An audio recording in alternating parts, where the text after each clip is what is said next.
आज का दिन, हालांकि वो 12 बजे रात 25 तारीख था, 1975 का वो काला दिन जो संविधान हत्या दिवस के रूप में जिसको हम सब जानते हैं,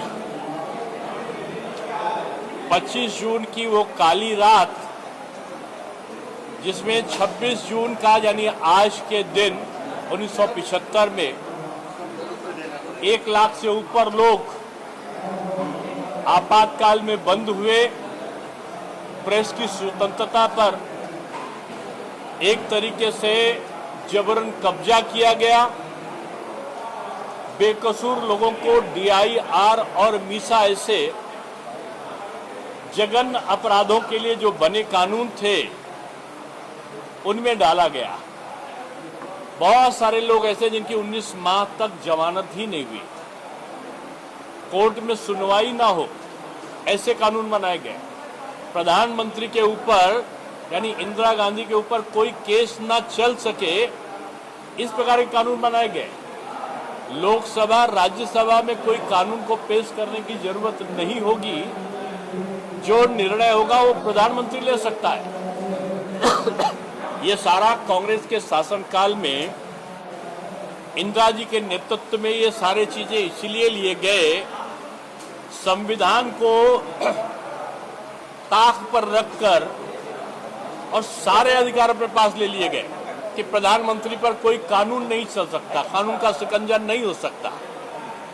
ये भारत जैसे देश में संभव नहीं था। लेकिन कांग्रेस जो पहले से ही इस बात के लिए विख्यात कुख्यात थी, 1962 में, 1967 में भी एक तरीके का आपातकाल लगाया गया था। और तब ये विषय था कि आंतरिक सुरक्षा के नाम पर कि पाकिस्तान और चाइना का युद्ध इसलिए लगाया गया, लेकिन 1975 का वो काला दिन तो पूरी तरीके से संविधान को एक तरीके से एक तरफ रख के संविधान से ऊपर अपने आप को स्थापित करने का षड्यंत्र था। और आज भी कांग्रेस और विपक्षी दल संविधान को मानने की जगह पर आज जब संशोधन की बात होती है कि हम महिलाओं को 2029 से नारी शक्ति वंदन का जो अधिनियम है उसको लागू कर दे,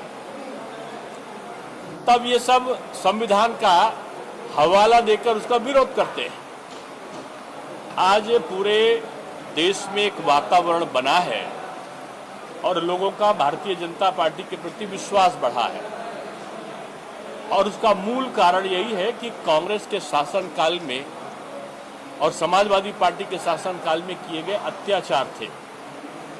आज का ये कानपुर का कार्यक्रम इसी के अंतर्गत है कि संविधान हत्या दिवस यानी संविधान की हत्या करने के लिए जो दोषी कांग्रेसी तत्व थे, आज भी वो संविधान को मानने की जगह पर संविधान की रक्षा करने का भाव लेकर चलने वाले प्रधानमंत्री का विरोध मात्र करते हैं।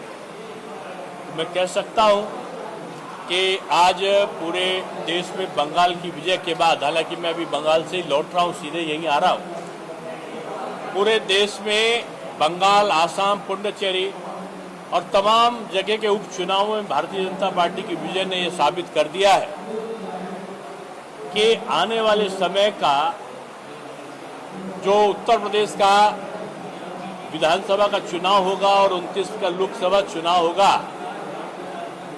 भारतीय जनता पार्टी का परचम लहराया जाने वाला है। और 2027 का चुनाव देखकर आज ये सपा, ये आम आदमी, ये कांग्रेस को भगवान की याद आने लगी है। आज तो एक दिल्ली के पूर्व मुख्यमंत्री रामलला की शरण में जा रहे हैं, और अभी आप देखना अब जल्दी समाजवादी पार्टी के मुखिया भी राम जी को प्रणाम करने जाएंगे। कौन लोग आज जो दर्शन करने जा रहे हैं, दिल्ली वाले नेता, वो राम मंदिर के नाम पर बोलते थे ना ना ना ना ना, मेरी नानी ने कहा कि तुम उन लोगों को जबरदस्ती करने वालों के द्वारा बनाई गई मंदिर को देखने मत जाना। आज लगता है नानी जी की याद नहीं आई है। अभी जो पतंगा पर नहीं मारेगा, कारसेवकों पर गोली चला दो, ये आदेश देने वाली पार्टी के नेता हैं, अब वो भी मंदिर बनवा रहे हैं। और वो दिन दूर नहीं है जो राहुल जी, प्रियंका जी, सोनिया जी, अखिलेश जी आपको मंदिर में रामलला के दर्शन करके घंटी बजाते हुए, आरती गाते हुए राम जी की और हनुमान जी की दिखे। वोट के लालच में ये सब भगवान को याद करते हैं और जब सत्ता में आते हैं तो एक कब्रिस्तान और शमशान में भेद पैदा करते हैं। आपको बोल रहा हूं ना, मैंने बोला ना कि आपत्ति तो तब भी नहीं थी जब आपको नानी याद आती थी। आपकी नानी मना करती थी। केजरीवाल जी की नानी का नाम लेके उन्होंने कहा कि मेरी नानी कहती थी कि बेटा वहां नहीं जाना जहां पर जबरन मंदिर बनाया गया है, वो नापाक है। आज वो पाक कैसे हो गया? नहीं, देखो क्या है, आपकी मानसिकता ठीक होनी चाहिए। आप कभी राम जी को चुनौती देते हुए कोर्ट में दावा दायर करते हो कि रामलला का काल्पनिक है। राम सेतु बंध का अस्तित्व नहीं है। और अब आप जब चुनाव आ रहा है और आपने बंगाल में देख लिया कि तुष्टीकरण का फल क्या मिला है, लोगों ने राष्ट्रवाद का नारा देके राष्ट्रवादी सोच के साथ में जो सनातन विरोधी लोग थे उनको सबक सिखाया।